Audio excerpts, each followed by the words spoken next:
6 in the morning and we're getting started out of Humbug Mountain State Park. They had a lovely hiker-biker site back there.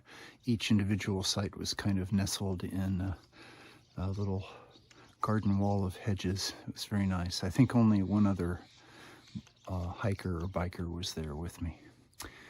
Had to rinse out my clothes because they were starting to be offensive to me, and that meant that there was no drying time, so I'm in wet clothes this morning and need to get walking to create some body heat before it goes to hypothermia. Last night I slept really hard. I put earplugs in because we're near enough to the 101 that you could hear that all night.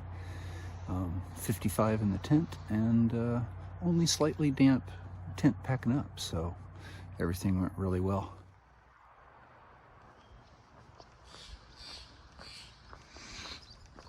So I do want to say everybody here at Humbug Mountain was very helpful. I walked way back into the wrong part of the camp and was asking the camp host back in that loop how to get registered, and she gave me a ride in her Jeep up to the front part of the camp. Fabulous. And then the camp host up front was very courteous and got me all set up. So beautiful. Let's walk. And here's the trail we want to be on. Nice.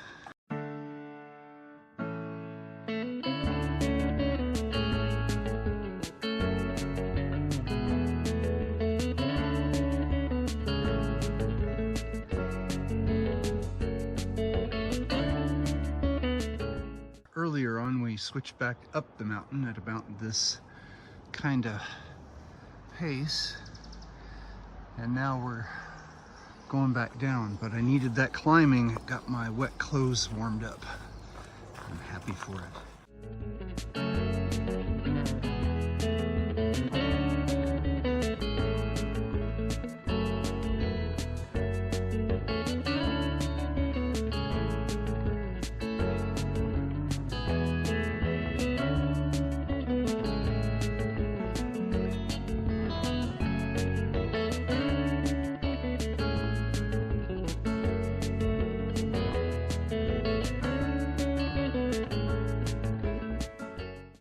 For a long walk on the 101.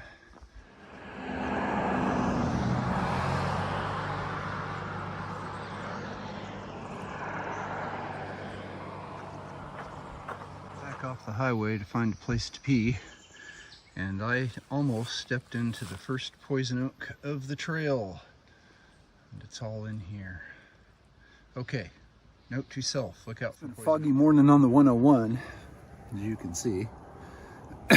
With logging trucks looming out of the gloom, coming at you. Seeing the first of the poison oak, it fills me with fear and loathing, but I try to turn it to positive because it makes me think of the trail work I do for my friends Tess and Don at Happy Valley, and we clear a lot of poison oak. So Tess and Don, I'm thinking of you.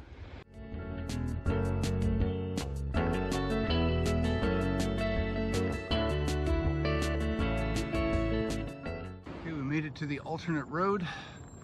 That goes down, that goes up, but there were a couple scary sections where they rebuilt a curve and there was no shoulder. Fortunately, one sedan went by as I was walking against traffic, and what was really cool is they gave me the live long and prosper sign as I went by. Fabulous. So I would highly recommend taking this Arizona Ranch Road alternate. It's gravel, but you're up off the highway, and peace of mind increases drastically once you're not being met head on by logging trucks, etc. So I like it. Thank you, Oregon Coast Trail.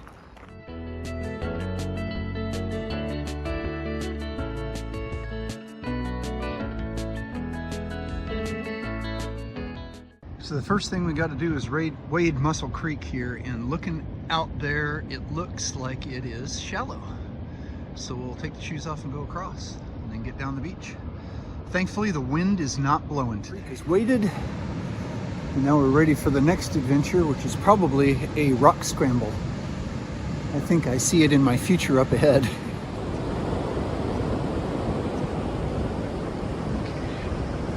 Bit of a rocky point, doesn't look too bad.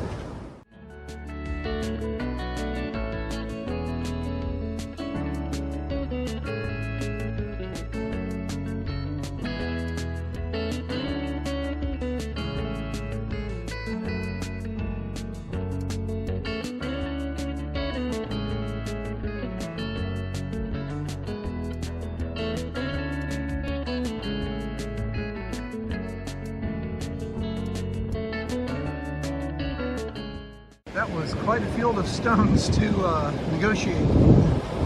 Okay, stone popping skills augmented. Level up. Time to go on to these big sea stacks out here. Beautiful.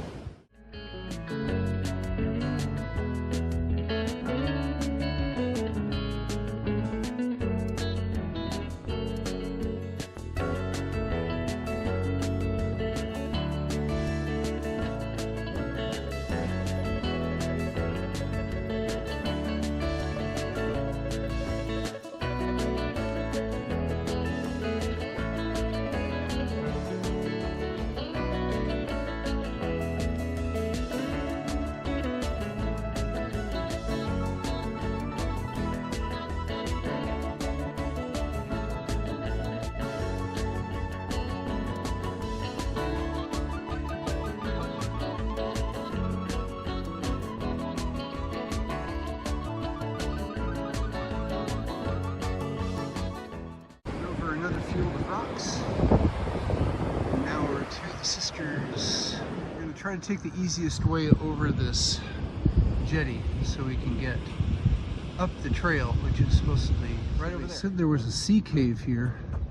I see a guy over there looking into a big aperture. Of course, since they're here at the lowest possible tide, timed it perfectly, then let's go take a look.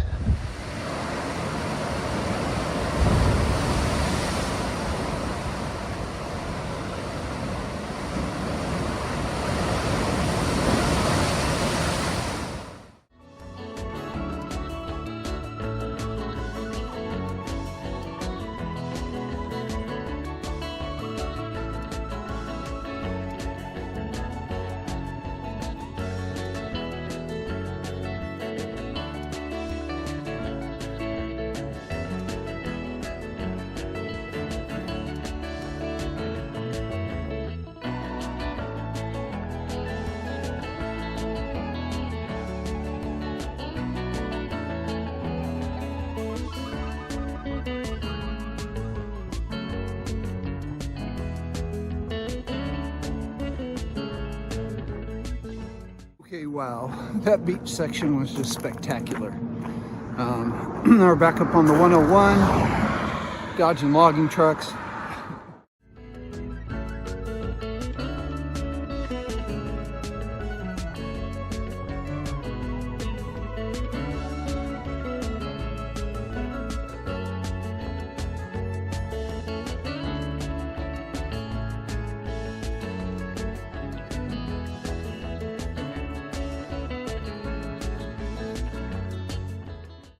A long stretch of the 101 with no shoulder and falling straight into the swamp off the side, but we made it.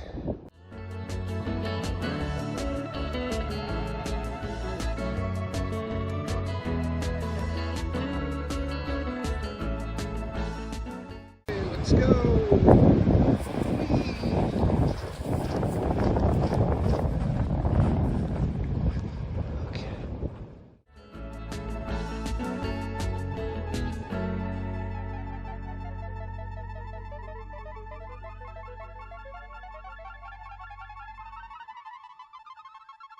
I like when the consistency of the beach changes. Wet sand is all very slanted, and the sea is coming up occasionally and chasing you off, 15 yards off the line. So we're in soft sand for the last mile or so. It's better to walk level than with the left side uphill.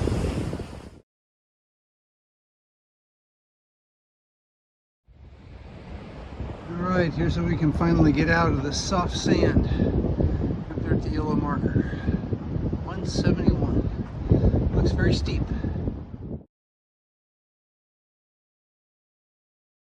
Well, wow, that was really loose sand. Kind of wore me out.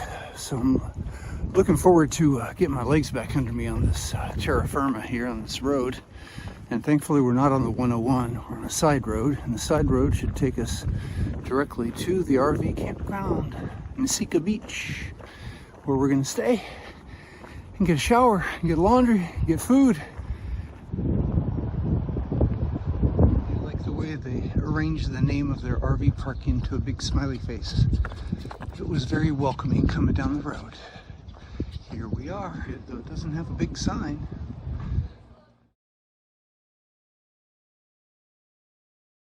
It's 5:30 and the Serenity Shuttle has landed here at Nasika Beach RV Campground at trail mile 360.5 for a 15-mile day, although it was a rough one. There's lots of loose sand and climbing and good fun. Also lots of distractions, pictures to take, and sea caves and beautiful stuff. Well, Danny here at the park has set me up beautifully. I've had a shower, I've done laundry. There's a store next door where I had a burger for lunch and a pulled pork sandwich for dinner. And called Christy, and all is well. So thanks for hiking with me, and remember, we're doing the impossible, and that makes us mighty.